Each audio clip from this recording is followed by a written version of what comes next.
Hello students, मैं हूं अखिलेश शुक्ला और क्लास 11th फिजिक्स आज से हम शुरू करने वाले हैं। देखिए, मैं ये कहूँगा कि आप हमारे साथ बने रहिए यहाँ पर, और मैं थ्रू आउट पूरा फिजिक्स आपको पढ़ा दूँगा। एक भी चैप्टर आपका मिस नहीं होगा, आपको कहीं जाने की ज़रूरत नहीं है। बस आप यहाँ मुझे फॉलो करते रहिए और मैं जितनी ताकत है वो ताकत लगा के आपको एक एक चीज़ फिजिक्स की समझा दूँगा। देखिए, फ़िज़िक्स पढ़ने के लिए सबसे पहले जो ज़रूरी है वो है मैथमेटिक्स, बेसिक मैथमेटिक्स। जब तक आप बेसिक मैथमेटिक्स नहीं समझ रहे हैं तब तक आपको फ़िज़िक्स पढ़ने से कोई फ़ायदा नहीं मिलेगा, सब ऊपर से जाएगा। तो देखिए, शुरू करते हैं। यहाँ पे लिखा हुआ है मैथमेटिकल टूल्स और कुछ नीचे लिखा हुआ है a knowledge of elementary mathematics is essential for understanding physics. मतलब कि ये कि फ़िज़िक्स समझना है तो आपको मैथमेटिक्स आनी ही आनी चाहिए। मैथमेटिक्स नहीं आ रही है बेसिक मैथमेटिक्स तो आनी ही चाहिए। और बेसिक क्या कहें, आपको ठीक ठाक मैथमेटिक्स आना चाहिए, ठीक है। Mathematics is queen of physics कहा जाता है ऐसा। मैथमेटिक्स है तभी फिजिक्स है, और फिजिक्स है तो मैथमेटिक्स है। So in this unit on mathematical tools we shall summarise the various mathematical formula and techniques with which a student of physics must be familiar. तो हम ये मैथमेटिकल टूल्स में आपको कुछ मैथमेटिकल टूल्स देंगे जिसमें हम कुछ समराइज़ करेंगे फार्मूले को, जैसा कि यहाँ पे आप देख रहे हैं किया गया है। इसको आपको ध्यान में रखना है, याद कर लेना है। ये आप फैमिलियर हो इसके साथ पहले से ही, ऐसा नहीं है कि ये पहली बार आ रहा है आपके सामने ये फार्मूला। आप इसको जानते हो तो आप एक बार इसको नोट कर लेना और अपनी एक नोटबुक बना लो जिसमें आप सब कुछ एक एक पॉइंट, ये देखिए ये मैं बनाता हूँ इसको पावर पॉइंट पे, ठीक है। तो इसको ना आप नोट करिए, ये मेरी मेहनत है तो मैं चाहता हूँ कि आप मेरी मेहनत जाया ना जाए। आप इसको नोट करिए और समझिए जो मैं समझा रहा हूँ। तो ये फार्मूला आपको कभी भी मिल सकता है यूज़ करने के लिए, तो आप इनको एक बार नोट कर लीजिए। समराइज वे में लिखा गया है इसे। चलिए आगे बढ़ते हैं। अभी जो दूसरा पार्ट हम पढ़ने वाले हैं, जो ज़रूरी है बहुत ही ज़्यादा फिजिक्स पढ़ने के लिए, वो है ग्राफ। देखो, अगर आपको ग्राफ नहीं आ रहा है तो आप फिजिक्स नहीं पढ़ पाएंगे, ठीक है। फिजिक्स पढ़ना है तो आपको ग्राफ ड्रॉ करना और ग्राफ के नेचर को समझना आना चाहिए, जो बेहद इम्पॉर्टेंट है, ठीक है। तो देखिए यहाँ पे देखते हैं क्या लिखा हुआ है। यहाँ पे लिखा हुआ है a graph is a line straight और कर्व्ड। यानी कि ग्राफ एक लाइन होता है, बस एक लाइन होता है, या तो स्ट्रेट होगा नहीं तो कर्व होगा, which shows the variation of one quantity with respect to other. यानी कि ग्राफ एक लाइन है जो हमें एक फिजिकल क्वांटिटी का दूसरे फिजिकल क्वांटिटी के साथ रिलेशन को शो करता है, ठीक है। In a relation of two quantity the quantity which is made to alter at will is called the independent variable. ये देखिए यहाँ पे नीचे लिखा हुआ है। अब इसका मतलब मैं आपको समझाता हूँ कि इसका मतलब क्या है। देखिए, आप एक सिंपल से रिलेशन से समझिए। ये देखिए, force is equal to mass into acceleration. ये फॉर्मूला आप पहले से पढ़ चुके हैं, क्लास 9th में आपने पढ़ा होगा। यहाँ पर देखिए, इस फोर्स को देखिए, ये फोर्स है, यहाँ पे मास है, यहाँ पे एक्सेलरेशन है। ये एक फिजिक्स का रिलेशन है फोर्स और एक्सेलरेशन का। देखिए, यहाँ पे जो फोर्स होता है ये हम प्रोड्यूस करते हैं, ठीक है। और हमारे फोर्स अप्लाई करने से कहीं पर उसकी वजह से एक्सेलरेशन प्रोड्यूस हो जाता है। उसकी वजह से एक्सेलरेशन प्रोड्यूस हो जाता है, ठीक है। यानी कि फोर्स हमने अप्लाई किया कहीं पर और उसकी वजह से क्या प्रोड्यूस हो गया, एक्सेलरेशन। तो यहाँ पर ये जो फोर्स है ना, ये इंडिपेंडेंट वेरिएबल है, और जो एक्सेलरेशन है ना, ये है डिपेंडेंट वेरिएबल। ऐसा क्यों बोल रहा हूँ मैं, क्योंकि जब तक फोर्स नहीं है तब तक एक्सेलरेशन नहीं है। फोर्स के आने से ही एक्सेलरेशन आ रहा है, इसीलिए जो एक्सेलरेशन है उसको हम डिपेंडेंट और जो फोर्स है उसको हम इंडिपेंडेंट बोलेंगे यहाँ पर। अब इंडिपेंडेंट और डिपेंडेंट ये दो वेरिएबल्स के बीच में ही ग्राफ ड्रॉ किया जाता है, ठीक है। आपको ये समझना ज़रूरी है कि इंडिपेंडेंट वेरिएबल क्या होता है और डिपेंडेंट वेरिएबल क्या होता है। किसी भी फिजिक्स के रिलेशन में कोई भी फिजिक्स का फॉर्मूला होगा, उसमें जब आप ग्राफ ड्रॉ करोगे तो उस फॉर्मूले में एक इंडिपेंडेंट वेरिएबल होगा और एक डिपेंडेंट होगा, ठीक है। इंडिपेंडेंट क्या होगा, जो इंडिपेंडेंट वो होगा जो जिसकी वजह से डिपेंडेंट वेरिएबल प्रोड्यूस हो रहा है, ठीक है। जैसे यहाँ पर मैंने आपको एग्जांपल्स के लिए बता दिया कि यहाँ पे फोर्स इंडिपेंडेंट है, जब तक फोर्स नहीं आएगा तब तक एक्सेलरेशन नहीं आएगा।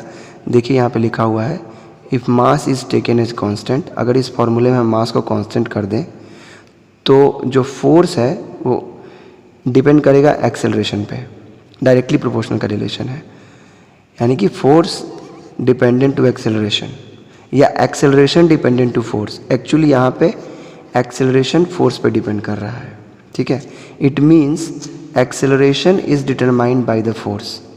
ये जो एक्सेलरेशन है ना, ये फोर्स द्वारा डिटरमाइन किया जा रहा है, ठीक है। सो जब हम ग्राफ प्लॉट करेंगे तो force is taken as independent variable and acceleration is dependent variable. तो ये समझ में आया आपको। कन्वेंशनली यहाँ पे लिखा हुआ है, ऐसा हम मानते आ रहे हैं पहले से ही कि जब भी हम कोई ग्राफ ड्रॉ करते हैं तो जो इंडिपेंडेंट वेरिएबल होता है, यानी कि जो कॉज है, जो कारण है, जो वजह है डिपेंडेंट वेरिएबल का, ठीक है, जिसकी वजह से, देखिए यहाँ पे लिखा हुआ है that is the effect, dependent variable जिसकी वजह से आ रहा है उसको हम किसको, ये जो इंडिपेंडेंट वेरिएबल है उसको हम एक्स एक्सिस पे शो करेंगे ग्राफ बनाते वक्त, और जो डिपेंडेंट वेरिएबल है उसको हम वाई एक्सिस पे शो करेंगे ग्राफ बनाते वक्त। इतना समझ गए आप लोग। चलिए अब आगे देखते हैं। अब देखिए आगे है यूज़ ऑफ ग्राफ। ग्राफ का क्या यूज़ है, देखिए यहाँ पे लिखा हुआ है the shape of the graph plotted for two quantities gives us the clear data about the relationship between those two quantities. यानी कि जो दो क्वांटिटीज़ के बीच में आप ग्राफ ड्रॉ कर रहे हो उनके बीच में ग्राफ आपको बिल्कुल क्लियर डेटा दे देता है, ठीक है, क्लियर डेटा दे देता है। फॉर एग्जांपल अगर if the graph is a straight line, अगर ग्राफ क्या है, स्ट्रेट लाइन है, and passes through the origin, और ओरिजिन से पास हो रहा है, तो आप उसको इस इक्वेशन से दिखा सकते हो। देखो मैं आपको एक बात बता दूं, कहीं भी आपको अगर एक स्ट्रेट लाइन का ग्राफ मिल रहा है कहीं भी, तो आपको वहाँ पर उसको आपको एक इक्वेशन से रिलेट करना है, जो इक्वेशन होगा y is equal to M X. ध्यान में रखना आप इस बात को। कहीं भी अगर आपको एक स्ट्रेट लाइन ग्राफ मिल रहा है तो वहाँ पर आपको उस ग्राफ को एक इक्वेशन से रिलेट करना है, जो होगा y is equal to M x, या वो होगा y is equal to M x plus minus c. देख रहे हो। अभी आप आगे जब फिजिक्स पढ़ोगे ना तो आपको फिजिक्स में बहुत सारे ऐसे फॉर्मूले मिलेंगे जो इस पे सेट हो जाएंगे, y is equal to M X. ये देख रहे हो, कुछ इस तरीके का आपको इक्वेशन बनता वहाँ पे दिखेगा फॉर्मूले के अंदर। अब अगर वहाँ पे आपको ग्राफ ड्रॉ करना है तो आप समझ जाना कि वहाँ पे हमको स्ट्रेट लाइन का ग्राफ मिलने वाला है। बस आपको ये याद रखना है कि y is equal to M X जैसा कुछ भी कहीं दिखता है तो वहाँ पे जो ग्राफ बनेगा वो स्ट्रेट लाइन का बनेगा, या फिर y is equal to M x plus minus c जैसा कुछ दिखता है तो वहाँ पर जो ग्राफ मिलेगा वो स्ट्रेट लाइन मिलेगा। ये ग्राफ का यूज़ है। दूसरा क्या यूज़ है, a graph plotted between two quantities helps us in identifying the accuracy in the experimental data. देखो, दो क्वांटिटी के बीच में जो हम ग्राफ प्लॉट करते हैं वो मदद करता है हमें एक्यूरेट एक्सपेरिमेंटल डेटा देने में।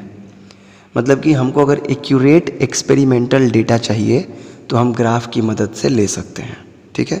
उम्मीद है आपको समझ में आ रहा होगा। अब देखो मैं आपको कुछ दिखाने वाला हूँ, यहाँ पे ध्यान से देखना। हाँ देखो, ये देखो यहाँ पे 3 ग्राफ बने हैं, ये पहला ग्राफ, ये दूसरा और ये तीसरा, ठीक है। जो पहला ग्राफ है ना, पहला ग्राफ देख रहे हो आप, ये शो कर रहा है y is equal to M X वाले इक्वेशन को।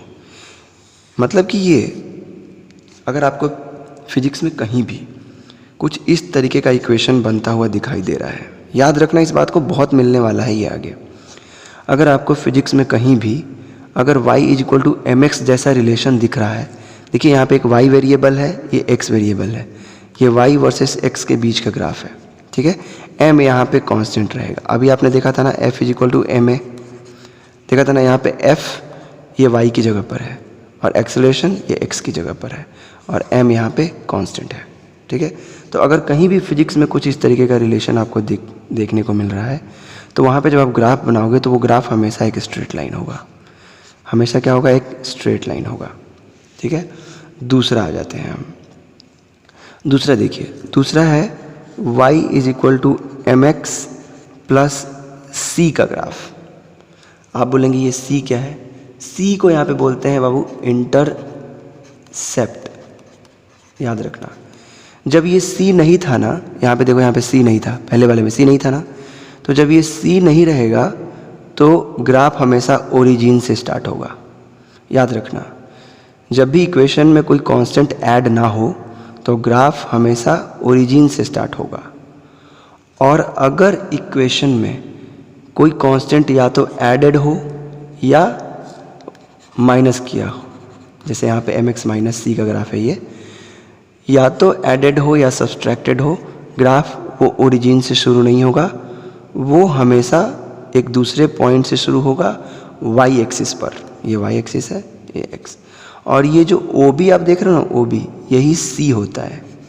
इस OB को हम क्या बोलते हैं? देखो OB यही C, यही इंटरसेप्ट की वैल्यू है, इस C की वैल्यू है।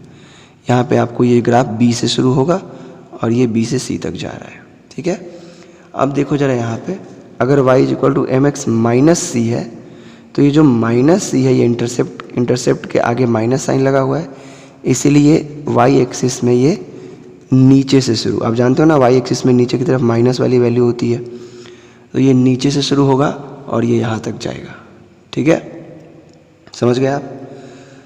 एक बात और मैं आपको ये बताना चाहूँगा कि ये जो लाइन आपको रेड वाली दिख रही है पहले वाले ग्राफ में, ये वाली, ये रेड वाली, इसको, इस लाइन को स्लोप बोलते हैं।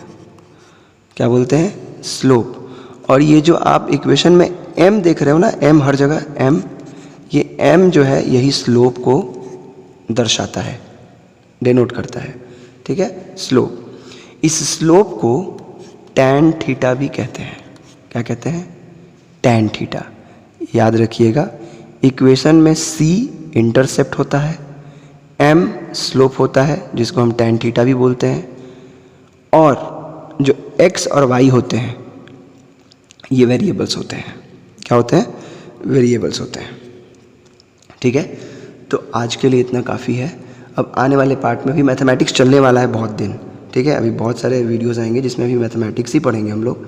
हमारा पूरा बेसिक मैथमेटिक्स जब क्लियर हो जाएगा फिर हम फिजिक्स शुरू करेंगे, और हम बहुत अच्छे से पढ़ने वाले हैं, आप यकीन मानिए। ठीक है, चलिए फिर अगले वीडियो का वेट कीजिए, तब तक के लिए चलते हैं। Bye bye, thank you.